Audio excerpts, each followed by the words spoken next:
All right, how's it going?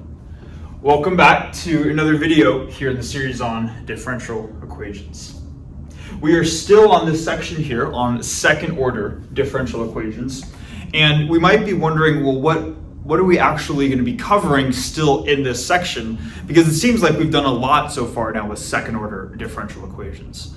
We started with kind of the base case, the differential equation, the second order differential equation with all the training wheels, right? In the case where it was homogeneous, linear, and had constant coefficients. Then over a series of couple videos, we slowly started to take those training wheels off and showed the general strategy for solving those types of differential equations. And then even in the most recent video, we kind of look at the discretized case of a differential equation, which is a difference equation. So we might be wondering, what is the next step? And you could either look at the title of the video, but in order for the title of the video really to make sense, I want us to go back to the very beginning of this video series in the course overview video, where we mentioned that differential equations is inherently an applied math type course. And that's fundamentally different than any of the other math topics that have been on this channel, at least so far. And to understand that too, what that means is that differential equations is not only interesting to people just for the sake of solving differential equations. That's not the only reason why people like it. People are also interested in differential equations because it has a lot of applications to other areas. The common ones, again, are physics, engineering, other areas of science. Probably you could, I don't have a background in this, but economics, finance, I'm sure, or not just I'm sure, but I can think of a couple of examples where differential equations show up. There are a lot of pointers, there are a lot of areas outside of the mathematics world where we see differential equations. So that's going to be kind of the motivation for this video. And you can see by the title on the physical applications of differential equations. What we're going to be doing is we're going to take a break from just looking at how do we solve differential equations. And we're going to draw out a physical system. And this is going to be a system that we see in physics, because that's personally what my background is in. And then we're going to show a couple of things. The first is, how can we use a differential equation, specifically a second order differential equation, to model this type of system? And then secondly, depending on the values of different parameters in the equation, how can that tell us about how the system is going to behave? Because ultimately, differential equations are useful for modeling how systems move with respect to one variable. And the variable that we're going to be using in this video is time. So as time progresses, how do we see this system evolving and changing over time? Different values for different parameters in the equation will tell us this. And we'll see that depending on the value of the parameters, we're going to get different types of cases.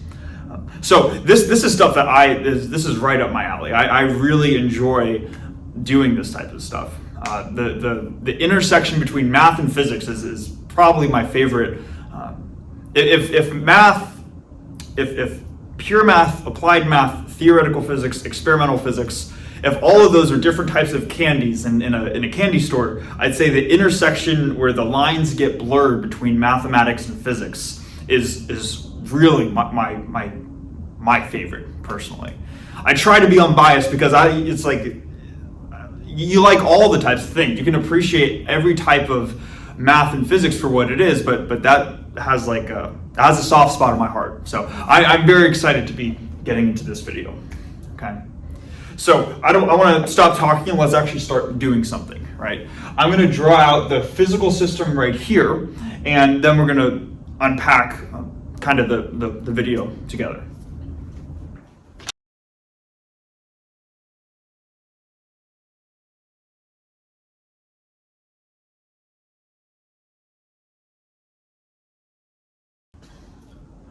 All right, so this is the physical system that we're going to be working with. And what I want to first do is just describe what this picture is, so we have a good visual interpretation or understanding of what this is. And then second, I want to just quickly lay out the expectations for what I would like you guys to get out of this video. So that way the expectations are kind of clear. Because at the end of the day, even though we're going to be starting by almost doing physics, this is a math related video. So some of the physics I'm going to just kind of gloss over or briefly just state, and not going to go into too much detail. I'm going to save the physics details for a physics video series whenever I end up getting to that. Okay. So first thing though, let's just understand what this system is, right? So first thing, these axes right here is just an XY plane. So we're working in seemingly two-dimensional space. And this object right here is kind of the central object. This is like a cart. So these two circles are the wheels, and then the square is like the base or the body of the cart. And this cart is restricted to moving on the ground. So it's not going to be jumping up and down in the Y direction. So it's only going to be moving in the X direction. It can slide to the right, it can slide to the left, but it can't go up and down. Now, this cart here is attached to this thing, and this thing right here is supposed to represent a spring, this sort of squiggly looking thing. So if you can imagine, there is a spring that is both connected to this wall right here and is also connected to the cart. And naturally, the visual picture that we want to imagine is that if we were to take this cart and we were to kind of just tug it this way, the spring would expand a little bit, and then if we were to let it go, then the cart would kind of go, it would kind of oscillate back and forth as the spring compresses, then expands, then compresses, then expands. And that's the general picture as to what's going on. Okay. Now, next thing, to explain all of the letters, because there are a lot of letters in here. First thing, we have an uppercase letter M, that denotes the mass of the cart. Even though this isn't an exact definition and this is an incorrect way to, in the technical sense, you can more or less, for the purposes of this video, just think of the mass as equivalent to the weight. So the heavier something is, the more mass that it has. Okay. We'll make that distinction in the physics video series though. So M is going to be the mass of the cart. Then K here is what's known as a spring constant. And it's simply a number that's used to describe how stiff the spring is. And essentially, if you have a low K value, that means that this spring, in a sense, is almost not very strong. It can expand and compress very easily, and it doesn't take a lot of force in order to expand and compress it. Like I guess vice versa, if K were to have a larger value, that means the spring is a lot stiffer, and it would require a lot more force to barely move it just a little bit, either expanding or compressing it. So K just is a number that refers to how stiff the spring is. Then there's this lowercase value L right here, and this is going to be a coefficient that represents the friction between the ground and the cart.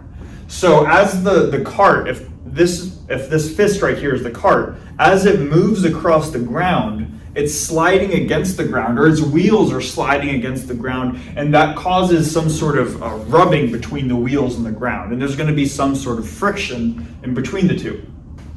And L just refers to how much friction there is. A low value of L would mean a low amount of friction. That would be like a very smooth surface, like if you were gliding on ice or just anything that was very easy to slide on, or like if you can imagine wearing socks and sliding on a hardwood floor, that would have a low value of L. A large value of L would just be a much bumpier surface, like you can imagine a gravel road or something like that. So that's what L just corresponds to, how more or less bumpy or smooth the surface is. And then finally we have this uppercase F of T. And I have a question mark here because this may or may not be in the problem, as we're going to see. But F of T is just supposed to represent some additional external force. And there's no specifications on what that could be, but for the purposes of this video, we're going to assume that external force is our hand physically pushing the cart in or pulling the cart out. So By external, I mean if my hand wasn't there, this force would not be present. I need to bring in an outside component, my hand, in order to create this external force. And sometimes we'll have my hand moving it, sometimes we won't, and that's why there's a question mark. Okay. And then finally, the conditions on this are that each of these coefficients are going to be greater than 0. That's just something that shows up in physics. That's a property of these coefficients, that they're all greater than 0. And that'll be a little bit important as we go through the video. Okay. So that's the system right here. Now, the thing that we want to do, that we want to first accomplish, is we want to just, I guess, understand a big overarching goal. And the big overarching goal is to say, how does this thing inherently move? The natural visual picture that you can hopefully get is that the cart's going to move back and forth because of the spring. But because there's some rubbing between the wheels and the ground, it's also going to slow down progressively with time. And then depending on how much I move it with my hand, that might also affect the motion. So there are a lot of factors in play, and we ultimately want to understand how the cart moves. So that is, maybe let's even write that. So the big goal is to model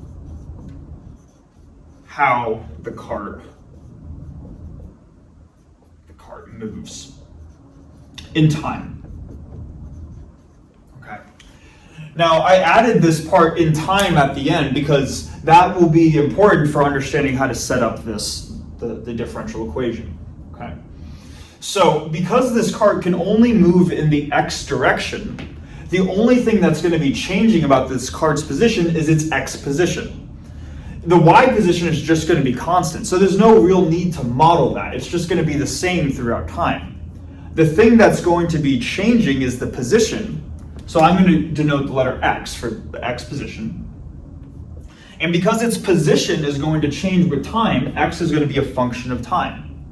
This is what we ultimately want to find, is the function to describe the position as or the equation to describe the position as a function of time. Okay. Hopefully that makes sense. Now, we know that if we want to describe the position as a function of time, this is an equation, and equations are the solution to differential equations, right? So what we want to do is we want to set up a differential equation whose solution is x of t. So the differential equation will inherently involve both this function x of t and its various derivatives. So what we're going to do now is to just briefly go over some physics that describes how do we do that, okay? Because this would not necessarily be known if we had zero background in physics. And I'm going to assume that we have zero background in physics. I'm going to assume that we're seeing stuff for the first time.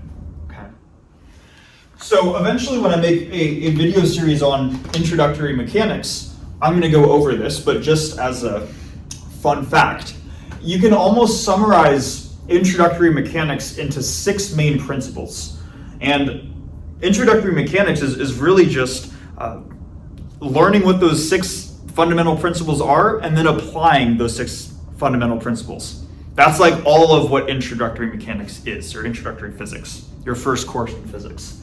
So those 6 principles are Newton's 3 laws. So he's got 3 of them, and the 3 laws are the first 3 principles. And then there are also 3 conservation laws. So Newton's 3 laws plus these 3 conservation laws make up these 6 principles, and that's kind of the overarching idea for introductory mechanics.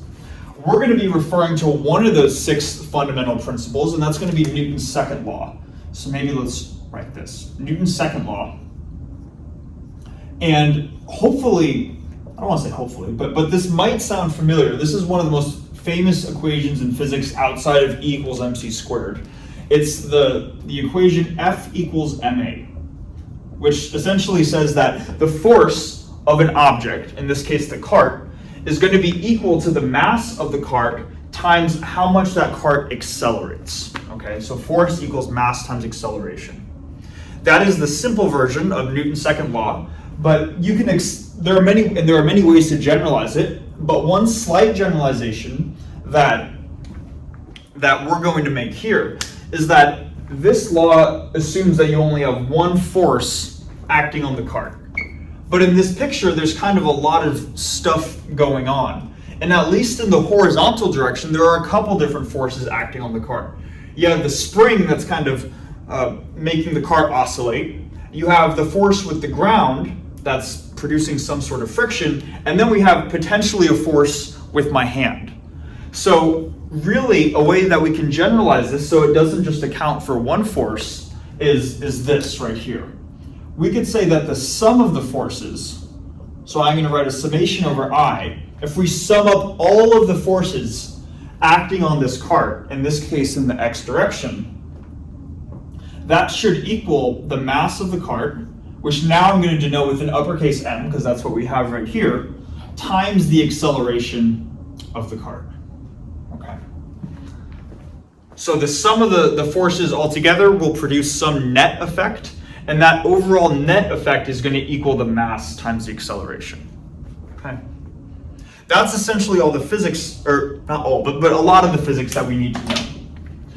Now let's start to unpack this here. We'll first maybe go with the right-hand side because that just takes a little bit less time.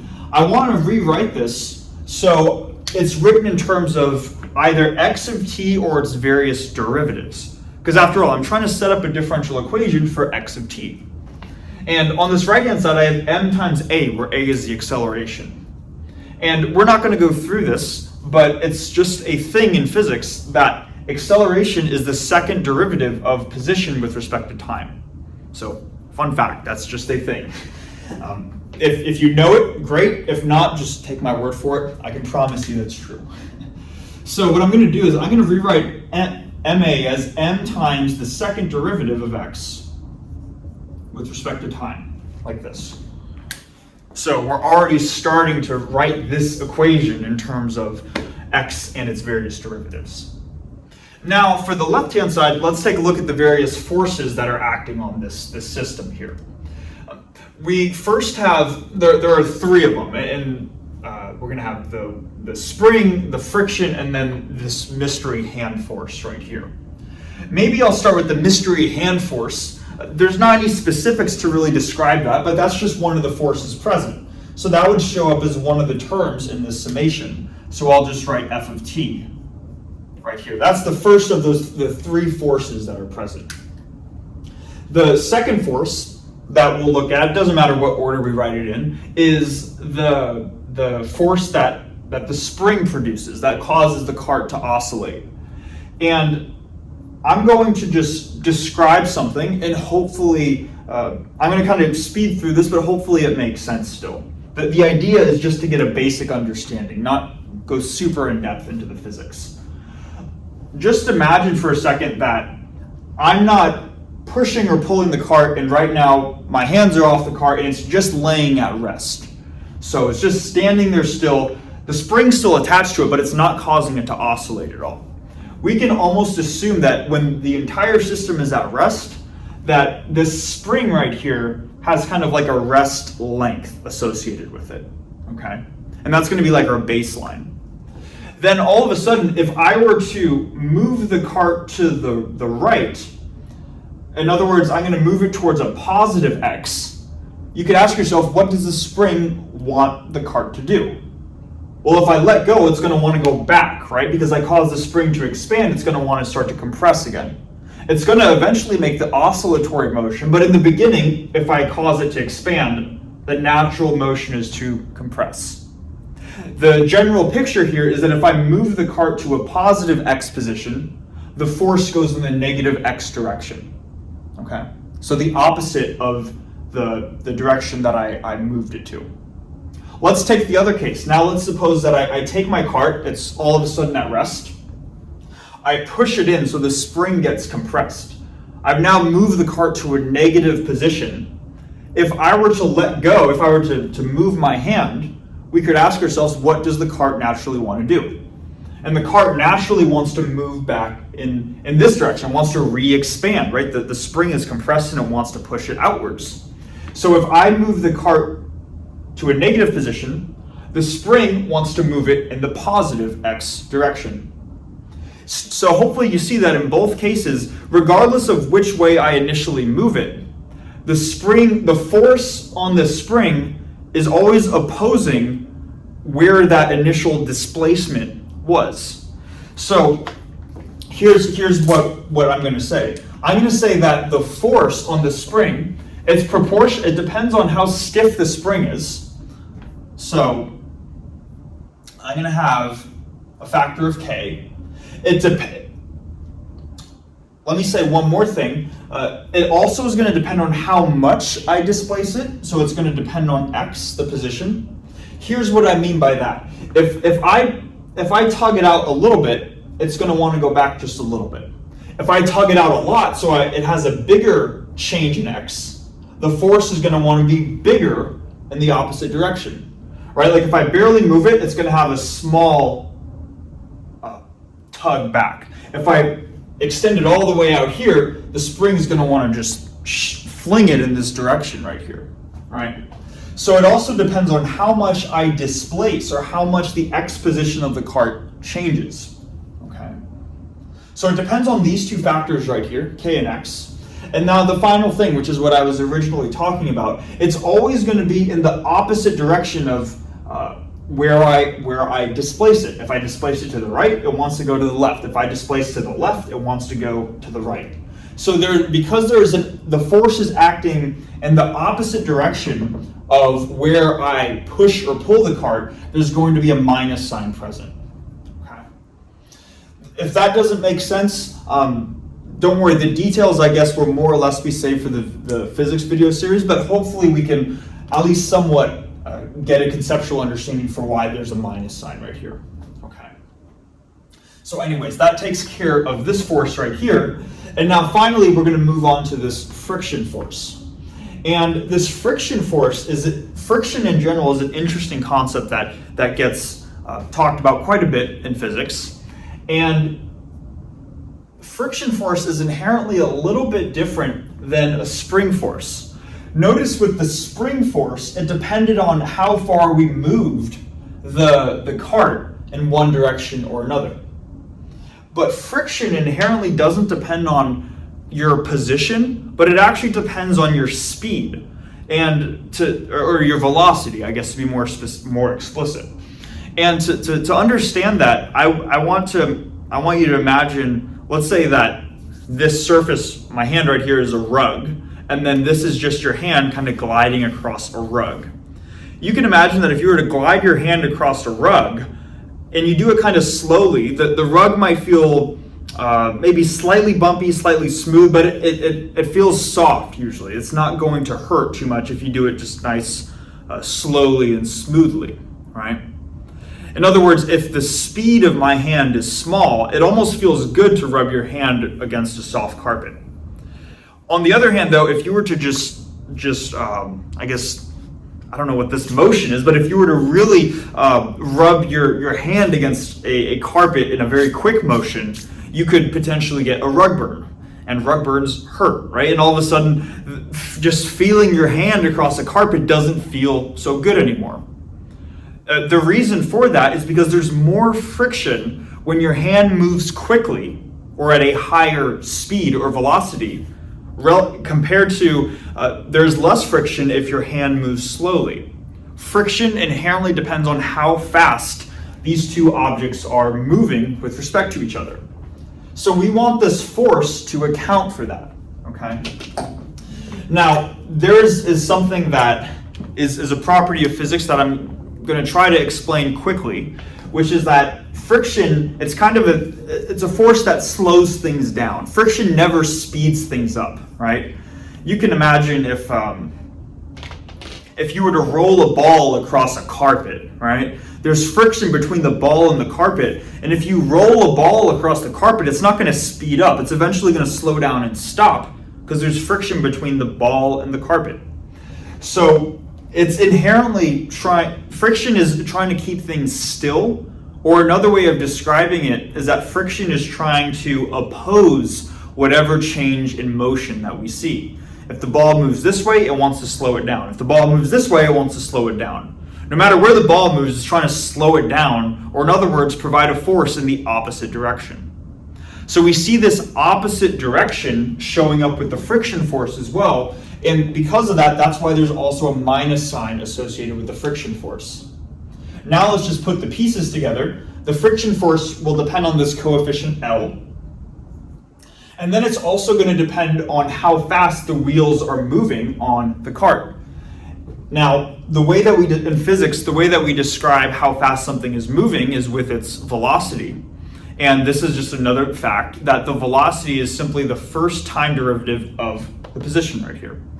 So I can rewrite the velocity, instead of v for velocity or speed, I can rewrite this as dx dt. Okay.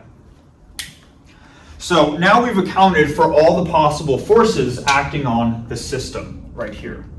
And this is kind of cool, right? Because we have an equation, because of the equal sign. The equation contains x, and it contains various derivatives of x, so we now have a differential equation for the position as a function of time. This is how we can quite literally model physical systems using differential equations. Okay? So hopefully that makes sense. And hopefully it's kind of cool. We're seeing how literal physical systems can be translated into math. It's like going from one language to another. All right? Now the next thing is, we're saying, okay, we have this differential equation, but the goal here is really to solve for this differential equation, or to solve for the position as a function of time. So let's rewrite this equation here so that it can be solved essentially as a function of time. The way that we have typically done this is we want to determine if this is a homogeneous or non-homogeneous differential equation. The way that we do that is we put all of the terms that contain either x or its various derivatives over on one side and see what's left over. Okay. Now, because there's a positive sign on this term, it's inherently positive, and I have two minus signs over here, I'm going to add both of these terms over to the other side. Doing that's going to give me just f of t on the left-hand side and everything else on the right-hand side. But because typically we've seen differential equations where the derivatives are on the left-hand side and the non-homogeneous term is on the right-hand side, I'm going to write this term, and this term all on the left-hand side, but they're all going to have positive signs for that reason. So let's do that real quick. Starting with the second order term, we have m times d squared x dt squared plus L times dx dt plus k times x. And then we still have this f of t term. And the reason that I haven't moved f of t over to the other side is because this force that may or may not come into question, that's my hand that's moving it, that is only going to depend on time. And this is not always going to be the case. Some forces might depend on position and time. But for the sake of this example right here, we're going to assume that the force of my hand pushing and pulling on this cart only depends on time. And the fact that it only depends on time means it does not depend on x or its various derivatives, so we can move it over to the right, or we can keep it on the right-hand side. And thus we have a non-homogeneous second-order differential equation. Okay? Hopefully that makes sense. There's a lot going on, but hopefully each individual step makes sense. Okay. Now, for the next step, what I'm going to do is I'm just going to not explain the details, but I'm just going to explain what I am doing as I write out the next line here. Currently, this differential equation has a couple of different constants. It has m, l, and k. Those are all positive constants, but there are three different constants. What we're going to do is we're just going to make a change of variables so we can rewrite this differential equation. And the goal of changing variables is to reduce the number of constants that show up in the equation. So what I'm going to do now is I'm going to write out this differential equation in a set of new variables. I'll show what the change of variables are, maybe over here or something like that, and then we'll unpack that together.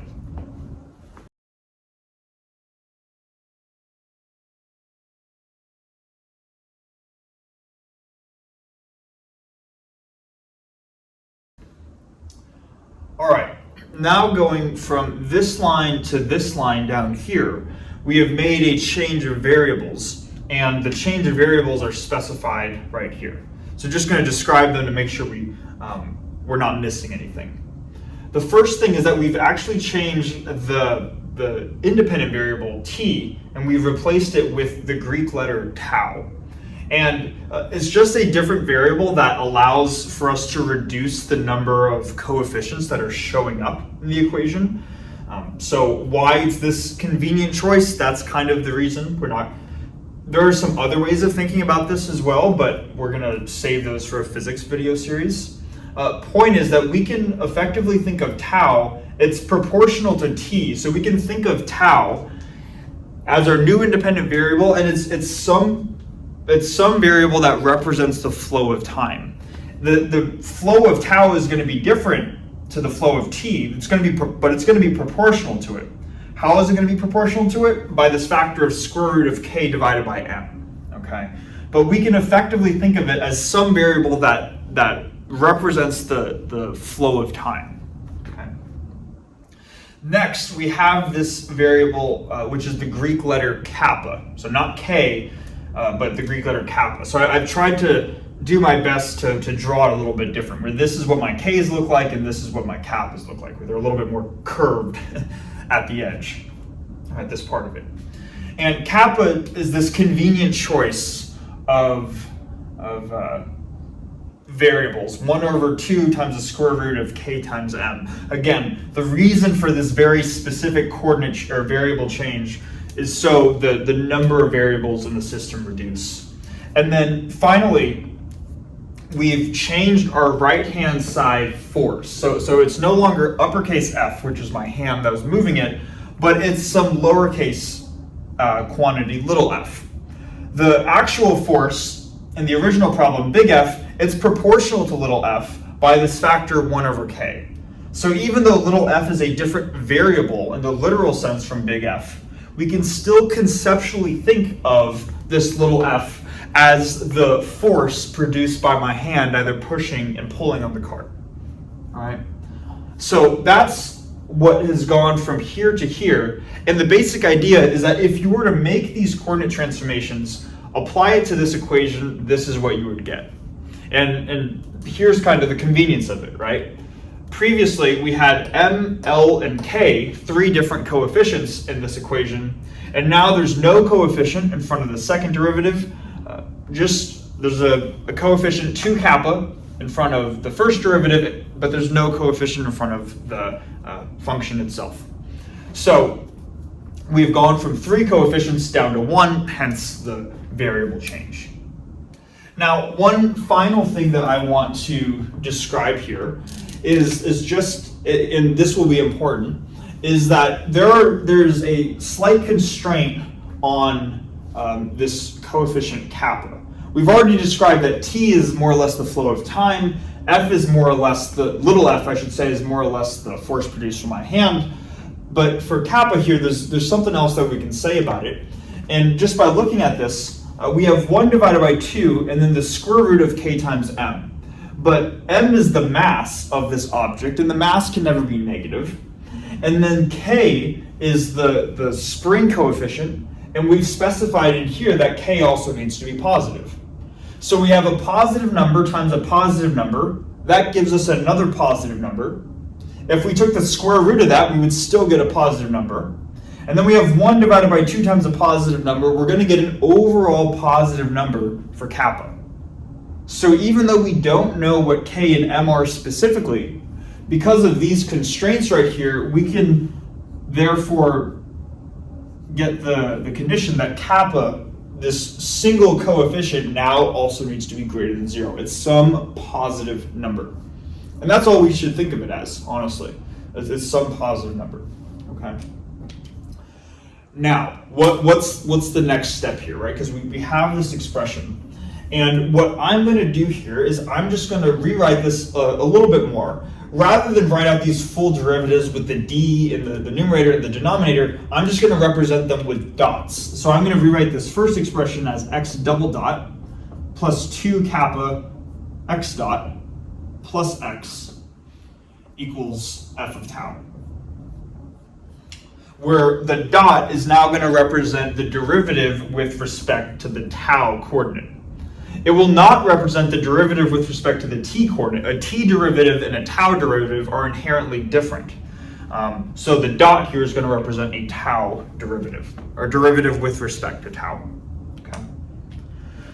Now, the way that we can start saying, or the way that we can start to analyze this, so we can start to actually gain an understanding for how this system moves with time, is we're going to start by looking at the base case. We're going to look at the homogeneous case. And we all know that the homogeneous case is when this expression right here gets set to 0. So we have a 0 right-hand side. Let's first just make sure we understand what that means, though. What does that physically correspond to when we have a 0 right-hand side? A 0 right-hand side simply means that I don't have my hand to push and pull on the cart as time progresses. Okay. Now, a common misconception is that, okay, my hand is just completely off it, so it seems like the cart's just going to be standing still. And that's not actually the case. Because we want to keep in mind that when we have differential equations, I don't know where I'm standing, but when we have differential equations, we also have initial conditions with the differential equation. Maybe let me write the initial conditions right here. I'll say x at time 0 is x naught, and maybe its first derivative, x dot at time 0, is maybe v naught. What this physically describes is the initial position of the cart as well as the initial velocity of the cart. So even, and here's the point that I'm trying to make. Even in the homogeneous case where my hand is not progressively pushing or pulling on the cart, I could have a scenario where I maybe tug the cart this way, so I give it some initial position x, and then once it's tugged, maybe I give it an additional force. Maybe I push it and that way, or maybe I just slam it back closer to the wall. That would be giving it an initial velocity v naught, I should say. And once I do that, once I give it that initial tug and then that initial push in either direction, if I let my hands go after that, then any point beyond that initial tug and the initial push or pull, my hands are off it. So for any point beyond that very instant, my hand has no influence, and then this right-hand side would be 0. So what we can do is, if I were to do that, let's say I initially tug it in a direction, then I give it a push or pull, I am giving it an initial position and an initial velocity.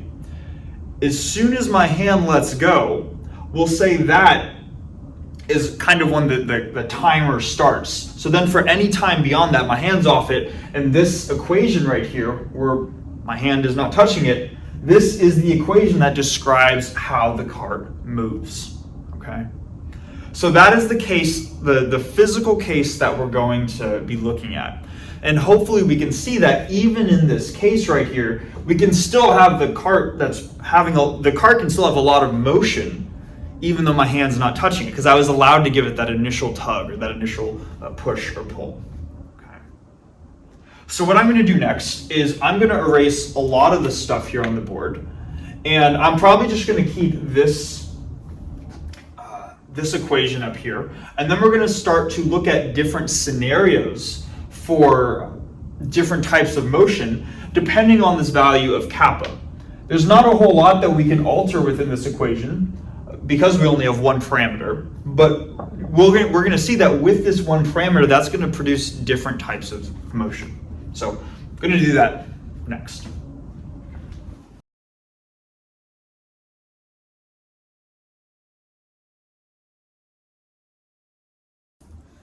All right, so we've erased most of the board now, and all we're left with is this equation of motion.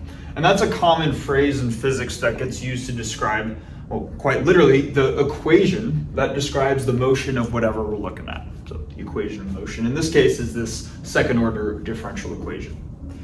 Now, before we can start saying too much about how this system physically evolves with time, let's just try to start by solving this differential equation at least as much as we can.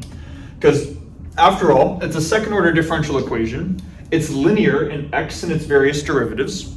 It has constant coefficients based off of, we know how kappa was defined in the last whiteboard, and it's homogeneous. So it has all of those three sets of training wheels, so we automatically know just from looking at this, and I'll start to solve it over here, that our quote-unquote guess for the solution, so let's write this, our x of t guess in quotation marks, should be the exponential function, right? It should be e to the lambda, oh, I shouldn't write x of t, I should be writing x of tau, right? Sorry. E to the lambda tau.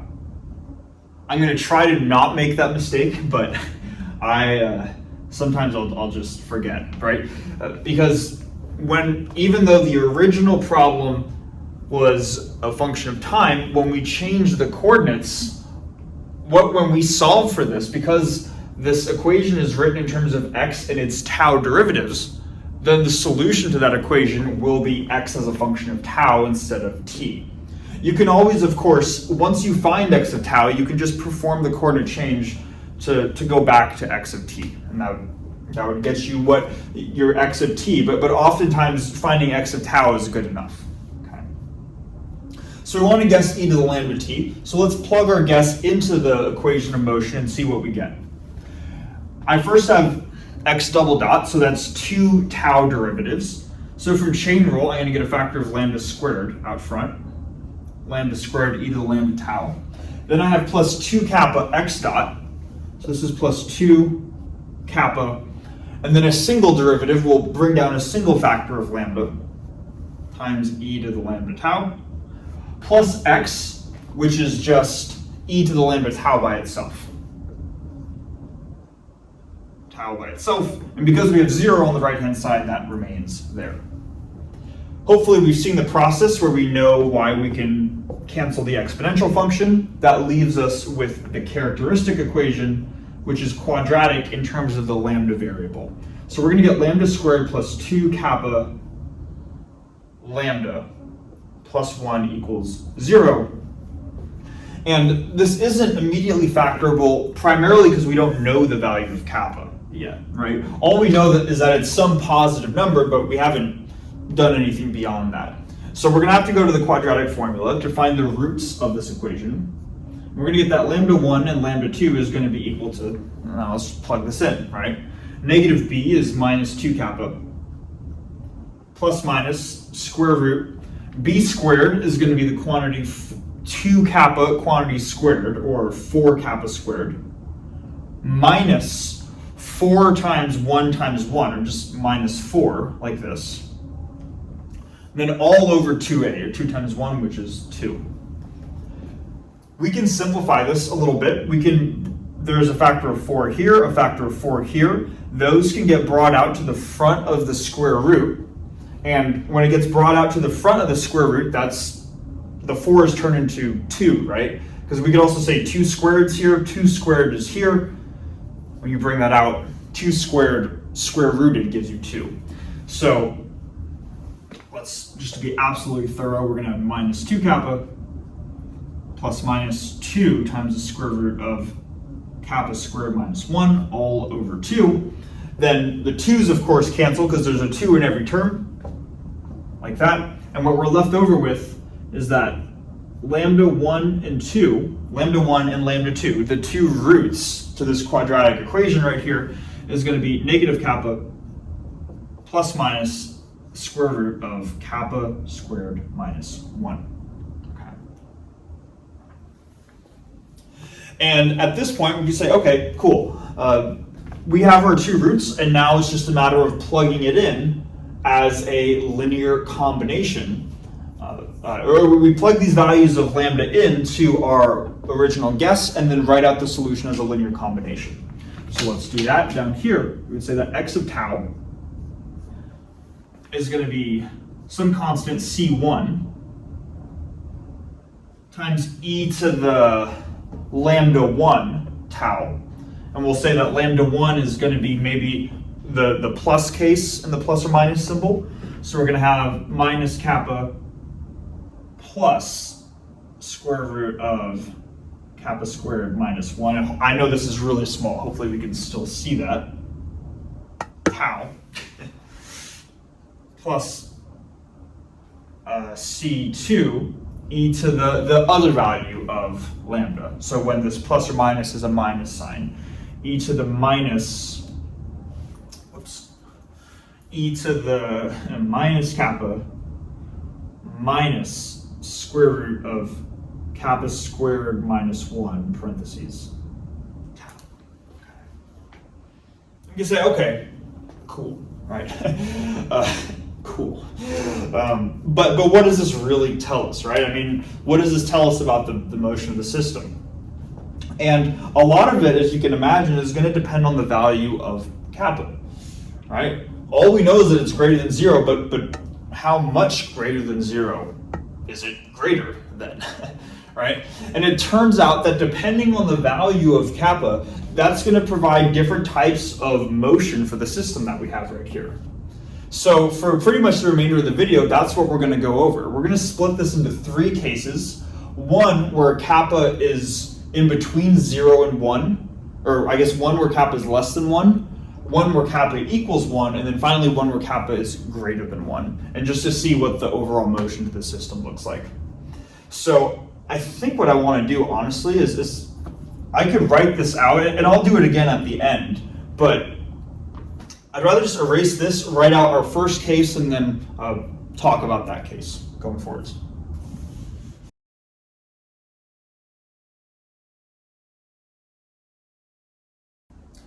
All right, so the first case that we're going to look at is where kappa is less than 1.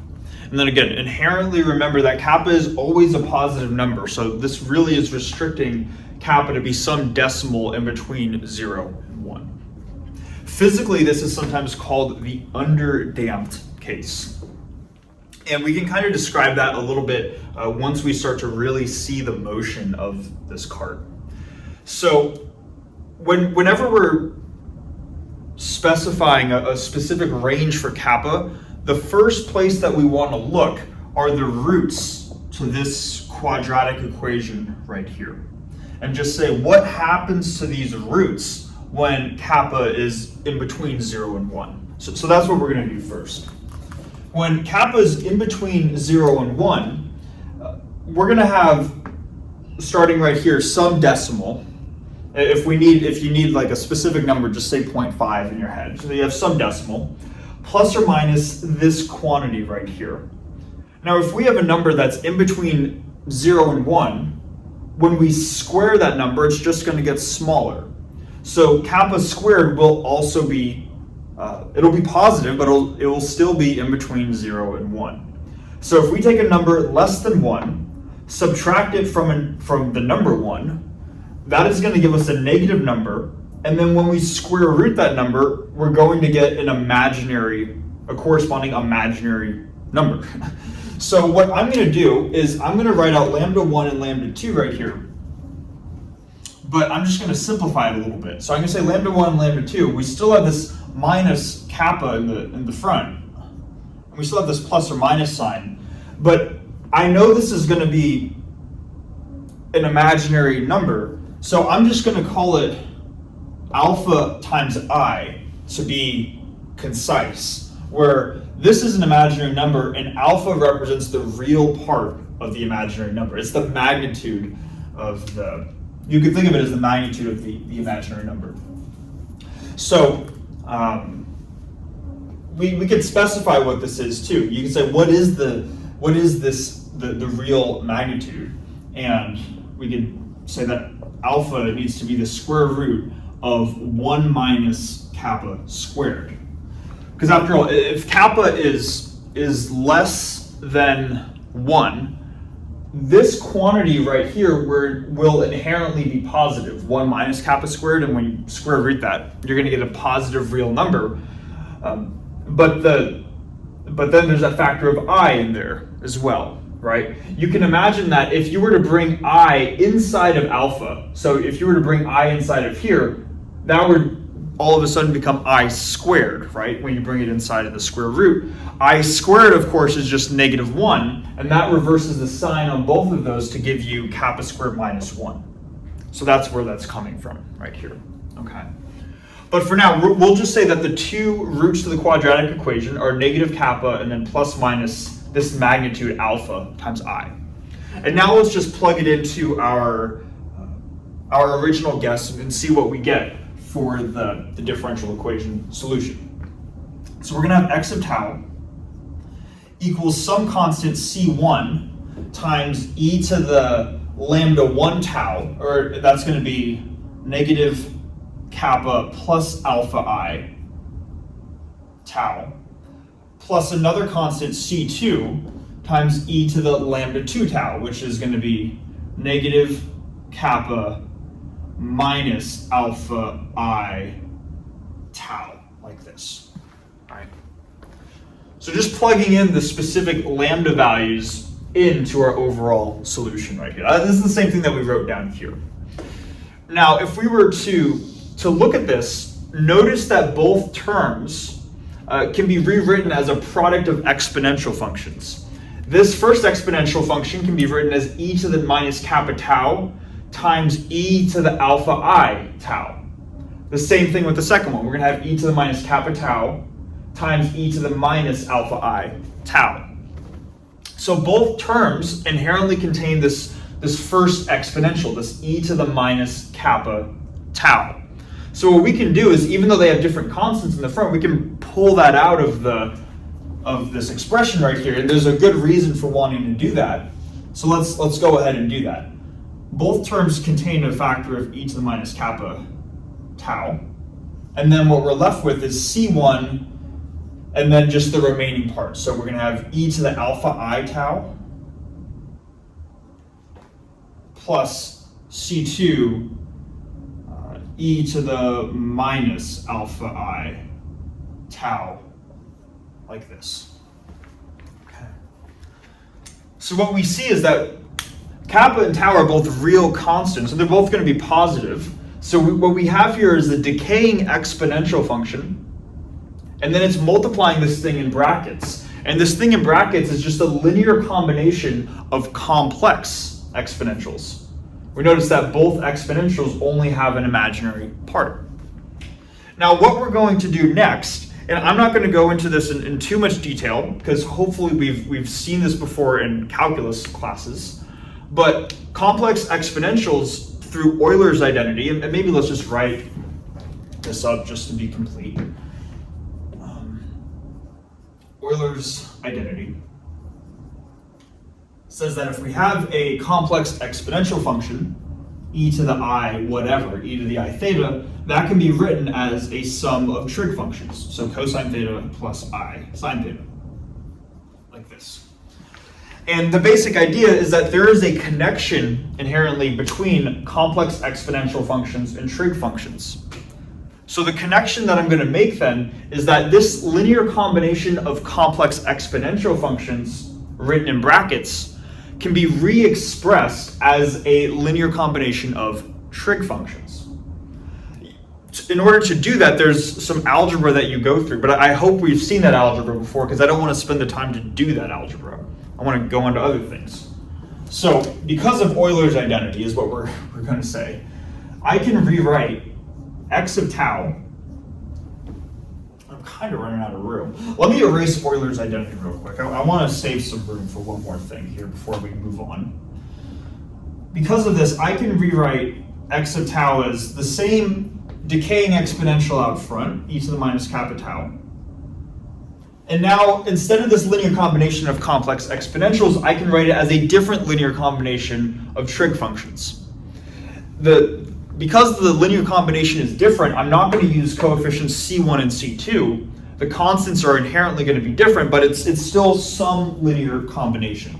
So maybe to match Dexter's notation, I'll write a times cosine alpha tau plus b times sine of alpha tau, like that.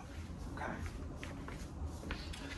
So this is ultimately what we have here. And the reason why I wanted to do this is because this gives us a good understanding of what the motion of the system looks like. And we can do it just by understanding properties of trig functions and decaying exponential functions. So what I'm going to do for this case and the remaining cases is I'm going to draw out a graph plotting the solution function. The solution function is what we're trying to understand, x of tau. So tau is going to be the independent coordinate. That's going to be my time coordinate. And then x is going to be my dependent variable on the vertical axis.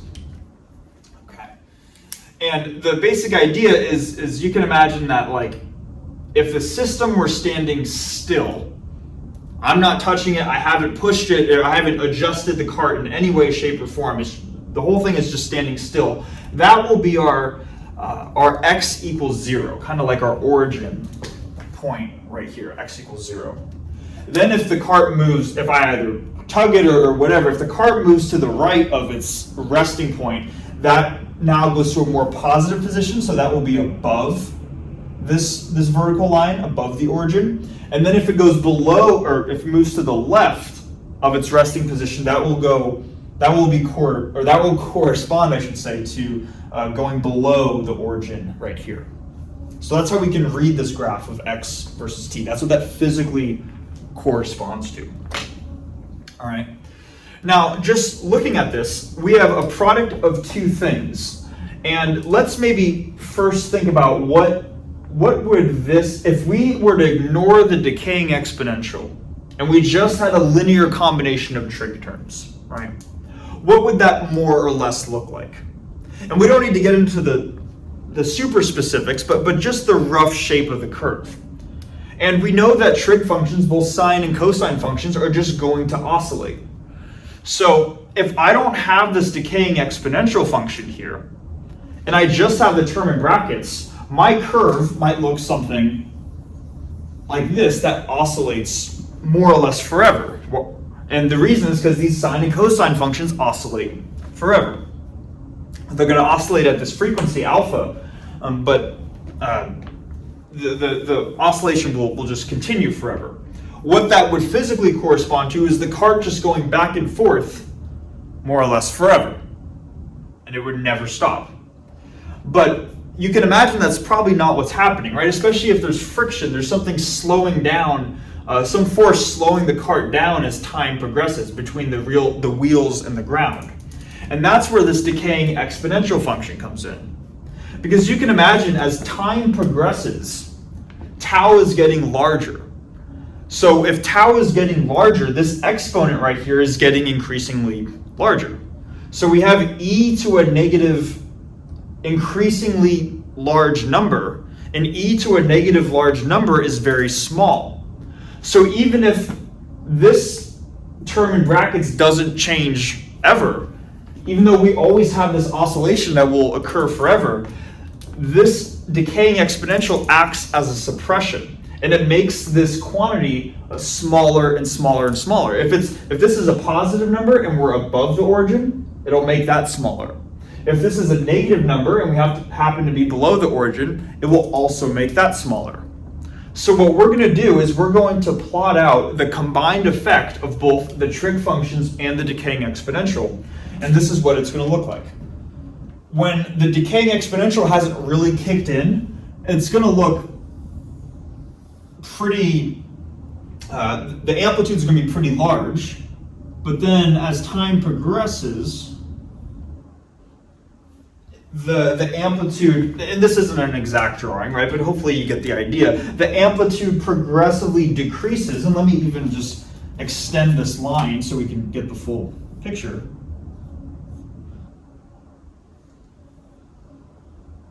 It might look something like this. So what that would physically correspond to, this graph physically corresponds to the fact that if we were to just let it go in the underdamped case, we're going to maybe adjust the card over here. It's going to start oscillating, but then it's going to slow down. Or it's going to start oscillating a lot, and that's this part of the curve, when it's oscillating a lot. Then as we get here, now it starts to oscillate a little bit less, and when we get all the way over here, now it's barely oscillating at all. And you can see how it's slowly converging to just this x equals 0, and that's the case where it's standing still. Okay. So that's case 1, the underdamped case, when kappa is less than 1. Next, we're going to go through the second case where kappa is equal to 1, and that will be what we call the critically damped case.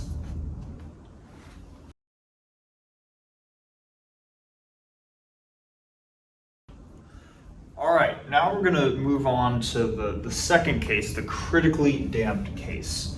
And a lot of times in both math and physics, we're going to see this word critical, like the critical point, the critical whatever, when it's at this precise value where you get this behavior that's a little bit different than any other case. And this is why we have an equal sign as opposed to a greater than or less than sign, right? So in this case is actually really nice because when looking at these two lambda values, we no longer need to just keep kappa general like what we did previously. It's some number in between 0 and 1, it's some decimal. But because we know kappa equals 1, we can just plug in 1 into here and see what we get. So let's do that, right? When we take lambda 1 and 2, and we plug in 1 in for kappa, we're going to get -1 plus minus square root of 1 squared minus 1. And of course, 1 squared minus 1 is just 0, square root of 0 is 0, and then we get -1. So that makes it look here like lambda 1, or that tells us that lambda 1 is equal to lambda 2, which is equal to -1. So in most cases, when you have two lambda values, you can simply write out your solution x of tau as follows. You can normally just write C1 e to the lambda 1 tau plus C2 e to the lambda 2 tau. But we mentioned that one of the earlier videos. I don't remember which one, but I'll make sure to put the link in the video description for the one that describes this, that there is this issue when you have the same value for lambda 1 and lambda 2.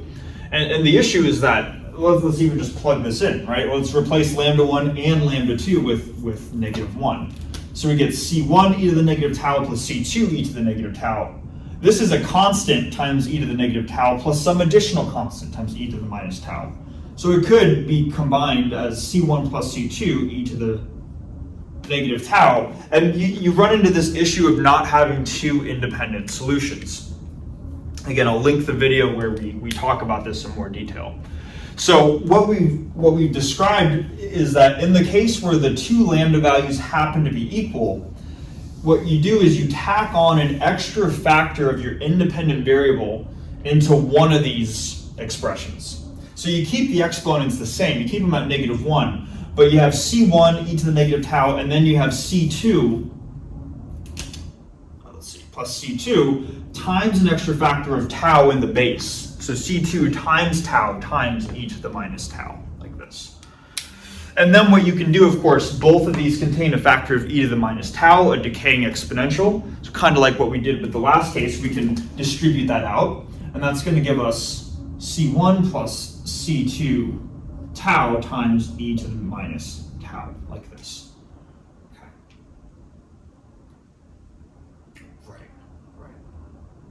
Okay, so at this point, I was confusing my kappas and my taus, but that's right. Tau is the time variable, right? We're not fixing tau, we're fixing kappa.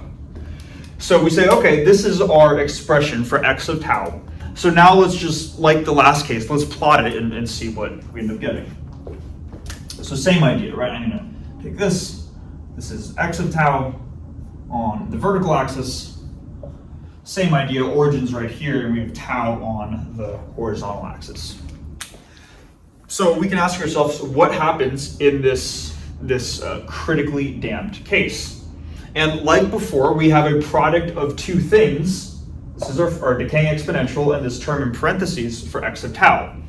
The first term right here, notice it's simply the equation of a line. This is like y equals mx plus b, right? So this is going to grow linearly with time. So because of that, what we're actually going to see is we're going to start to see some we're going to start to see some growth in the beginning due to this factor right here. Now, we of course have to take into account the decaying exponential like we did in the previous case, and hopefully we can conceptualize that the decaying exponential, or the effect of a decaying exponential, is that it's going to get stronger as time progresses. But in the very beginning, when tau is very small, like we're right over here in this early range, maybe tau is 0.001, 0.01, or something along those lines. The closer that tau is to 0, each of the zeros is just 1. So this has very little effect for small tau, but e to the minus 100 has a massive effect, right? So the idea is that this linear growth that we see in parentheses will kind of dominate the motion of this cart in the beginning, when tau, for small time values, when tau is small. But as time progresses, the decaying exponential function just gets increasingly more prevalent, and an exponential decay will out-decay a linear growth. Exponential functions rise and fall faster than linear functions do. That's just a property of exponential functions. So while this starts to rise when the decaying exponential is weak, eventually it's going to take over, and then it will eventually reach something that looks like this. Now notice here that I'm never drawing that this curve goes below this boundary right here, right? And the reason for it is because we're starting with this linear growth term right here. I guess technically it could start below the origin in the case where C1 is negative, but regardless, it's going to more or less do this feature, or more or less have this feature, I should say, where it's going to have some starting point, but then it's going to decay towards the origin. And if it's above the origin or below the origin, that won't change the fact that for large time values, you have e to the minus a million. This thing basically goes to 0, whether it goes like this or whether it goes like this. It's basically at long or large values of time, it's going to progress towards the origin.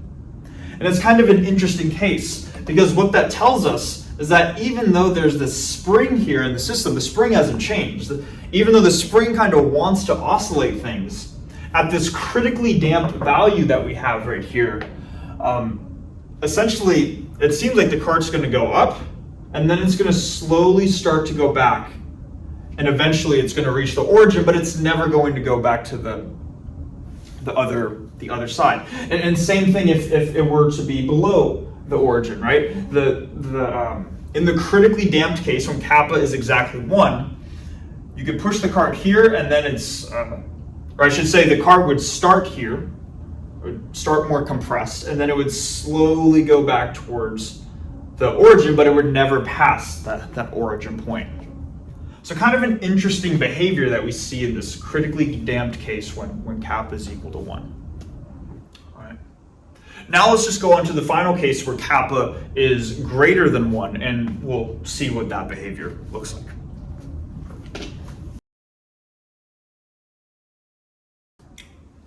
All right, and now for the final case, we've done kappa is less than 1, that was underdamped, kappa is equal to 1, that's critically damped. As you can probably imagine, the final case when kappa is greater than 1, that is the overdamped case. So same thing, let's start by looking at the lambda values. So I'm going to have lambda 1 and 2 is equal to negative kappa plus minus the square root of kappa squared minus 1.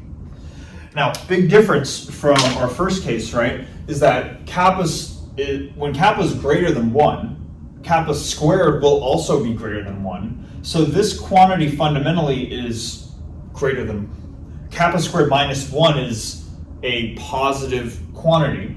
And when we square root it, we're going to get a positive quantity, or I should say a real quantity, a real valued quantity. So that's kind of the big difference going from case 1 to this case right here, is in case 1, these were lambda 1 and lambda 2 are complex numbers. In this case, lambda 1 and lambda 2 are both real numbers. Now, there's actually some further things that we can say about lambda 1 and 2. Not only are they real numbers, but they're actually both negative numbers. So, funny enough, this actually implies that lambda 1 and lambda 2 are negative. So let's see why that is.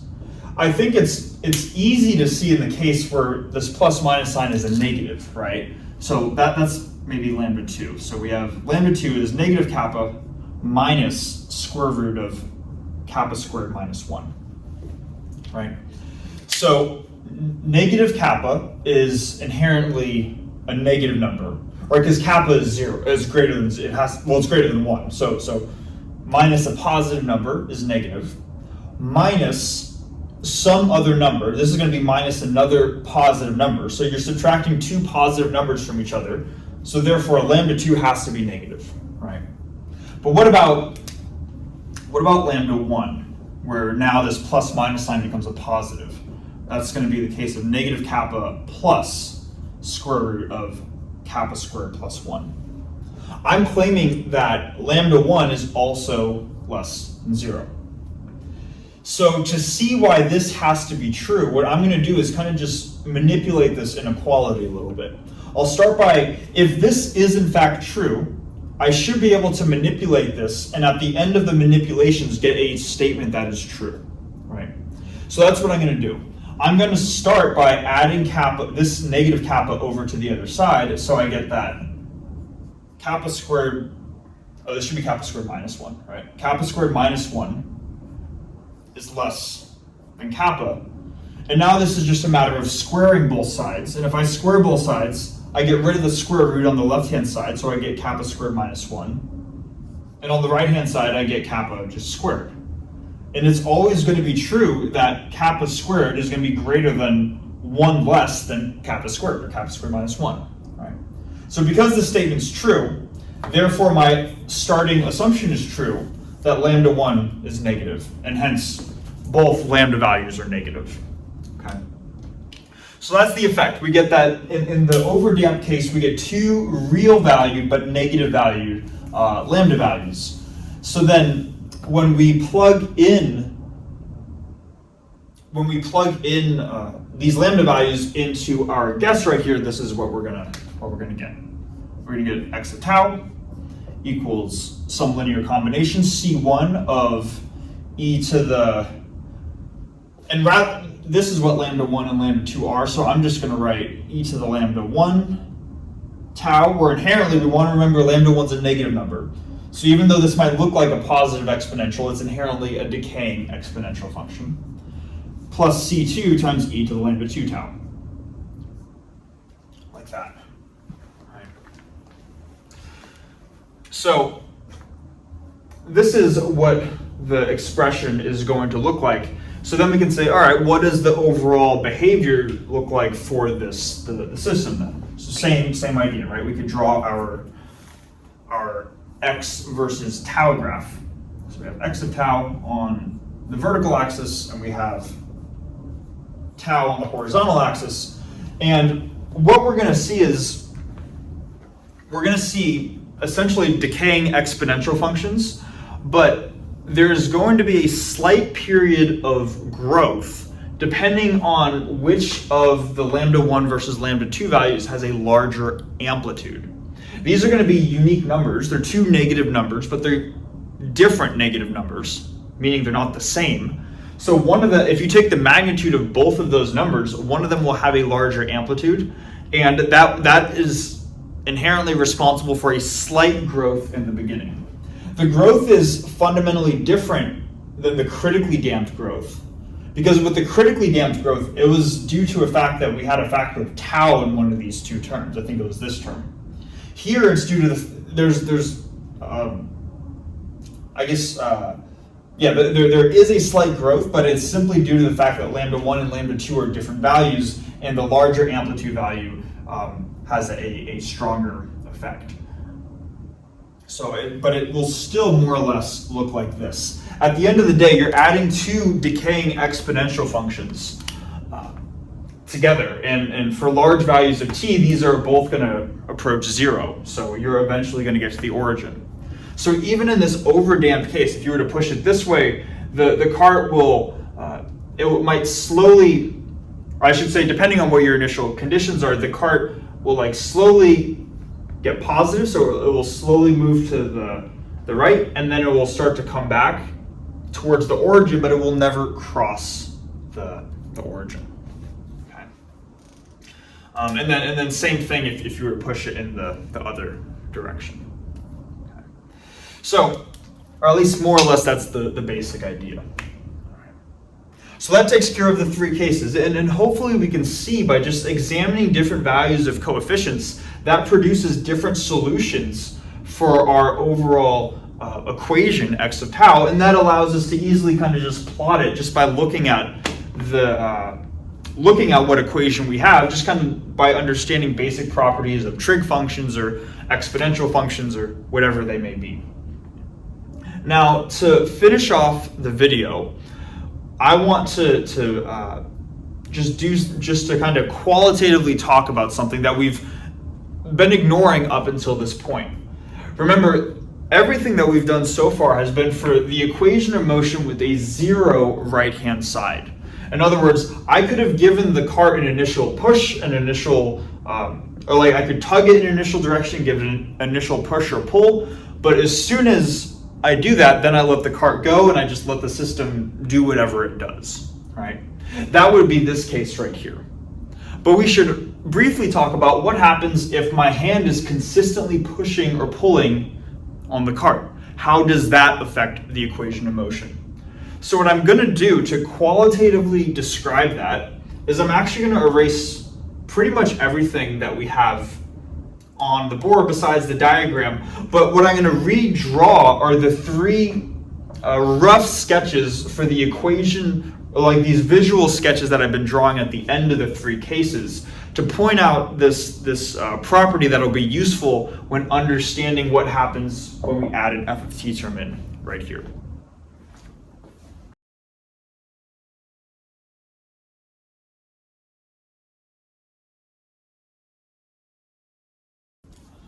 All right, now to finish off the video, we're going to, again, examine the case where we no longer have 0 here, but we have, I should say uppercase F, we have some forcing term, which in this case we're visualizing as my hand moving the cart, F of tau. So first thing is that when we all of a sudden introduce a non-zero right-hand side, we now have a non-homogeneous differential equation. So that immediately tells us that the solution to the differential equation, x of tau, is broken into a sum of 2 components. It's broken into a complementary component, x sub c, and a particular component, x sub p, like this. And what we've been doing so far is really just examining this x sub c term. We haven't explicitly mentioned it, but when the right-hand side is 0, we're looking at a homogeneous equation. So all of these 3 cases are different cases for what the behavior for x sub c looks like. And what I want to do is I want to notice a common property with each of these cases. And to be fair too, each of these cases kind of covers all possibilities for what kappa could be. Kappa has to be greater than 0 based off of how it was defined earlier in the video. But we said that, okay, what if it's greater than 0 but less than 1, equal to 1, and greater than 1? Maybe let me just even quickly put that. Kappa is less than 1, kappa is equal to 1, and then kappa is greater than 1 right here. So we see that for all possibilities for kappa, which covers all possible physical scenarios, there is this common end behavior for x of tau. And the common end behavior is that as I get to large values of tau, notice that this gets closer to the origin. This gets closer to the origin, and so does this. So there's this is not a coincidence, and there's this general behavior that shows up with differential equations that is really interesting, and this adds to why it's so important to have 2 components in the overall solution. So with x sub c, there is a lot of potential variation in small values of tau. So when it's here, it could be oscillating, it could be going up and down. We mentioned how this could be above the origin, below the origin, but there are these wildly different positions for small values, right? So what we can say generally is that the complementary part of the solution, which is what we graphed right here, we could say that this dominates small values of tau.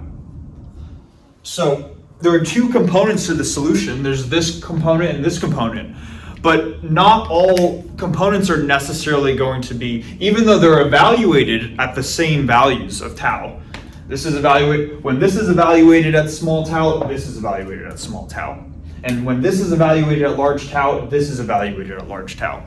They're both evaluated at the same value of tau, but there's this general behavior, not just with the system, but in the general case, that the complementary solution, or the complementary component to a differential equation, will dominate the overall motion of the system for early values of time, or early values of whatever your independent variable is. But we see that as we get to larger values of time, all of these scenarios lead to x sub c going closer and closer to 0. So if we were to add x sub c and x sub p together, for large values of time, when this gets closer and closer to 0, we get closer and closer to x sub p. So what we say is that x sub p tends to, or we say that x sub p dominates large values of tau. Okay. Now you might be asking, well, what happened? Sure, x sub c can go to 0 for large values of tau, but what if x sub p also goes to 0 for large values of tau, right? What happens then? Well, if that's what happens, then you're getting something that's basically 0 plus something that's basically 0, so you're going to get 0, right? Or pretty much 0.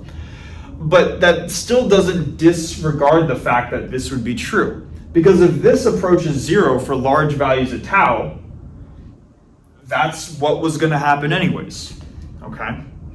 Now, let's consider a case where that doesn't happen, where both cases don't go to 0. And a common case that you'll see in differential equations classes is when this right-hand side right here is a trig function, like a sine or a cosine term. What that would correspond to is we have all of this same setup, but now my hand is forcing the cart just back and forth. It's increasing its position, decreasing its position, increasing its position, decreasing its position as I continue to push and pull it. And because if my hand is really represented by a sine or cosine function, I'm not stopping this, because sine and cosine functions oscillate forever, right? So in theory, I would be doing this forever until my hand gets tired, and then you stop modeling it with a trig function at that point. But the point is, if I were to model this with a trig function, say a sine or a cosine function, imagine just very late values of time. The sine or cosine function is just going to keep oscillating at its same amplitude forever, whereas this number is going to get closer and closer to 0. So in large values of time, you're going to get something that's oscillating plus essentially 0. So you're going to get something that just oscillates. And hopefully that makes sense, right? Regardless of how stiff the spring is, how much friction there is, if I can oscillate it at a consistent force, even if it takes a little while to get my hand going, when I do it long enough, eventually it's just going to be my hand going back and forth, right? So that is kind of the physical significance of both components right here for the complementary and particular solution. Okay. Now, one more thing that I want to describe is that all of this has been for the system of a mass connected to a spring with some friction. There are entirely different physical systems that can be modeled in very similar ways. that can also be modeled by second order differential equations. This video only covers one of them. But there's another physical system that actually can be modeled identically to this system, and it has nothing to do with motion of a cart. It's a system that shows up in usually the second course in physics on electricity and magnetism, and it's the case where you have a type of electrical circuit called an LRC circuit. Okay. So an LRC circuit is a electrical circuit that has three components to it, and the three components are denoted by the three letters L, R, and C, where L stands for inductance, and that means there's an inductor in the capacitor, or not in the capacitor, there's an inductor in the circuit. R stands for resistance, meaning there is a resistor in the circuit. And C stands for capacitor, capacitance, meaning there's a capacitor in the circuit. And it turns out that if you wanted to model the flow of charge as it moves throughout a circuit, or as it moves throughout an LRC circuit specifically, it has an identical model. It has an identical equation of motion as this system does right here, even though electrical circuits and moving carts are completely unrelated physically. They're dominated by different forces. And just to make sure that we get a rough picture of what's going on with an LRC circuit, we're not imagining a circuit physically moving, unlike here, because the variable here was x of t, or x of tau, which is the position of the cart as a function of time. Within the model for the LRC circuit, what you're modeling is a charge flow as a function of time. How does the charge move throughout the circuit as a function of time? So what I'd recommend doing, I'd recommend looking up LRC circuits. We're not going to cover it in this video, but just look up how to model LRC circuits. I'd recommend doing that. You'll see it's identical. You're going to have a second order term, a first order term, and a 0th order term, and the functions would look just like this. Okay. I feel like there was something else that I wanted to say, but I can't remember off the top of my head. So I'm going to call it there, but I had a lot of fun making this video. So hope you enjoyed watching, and I will see you in the next one.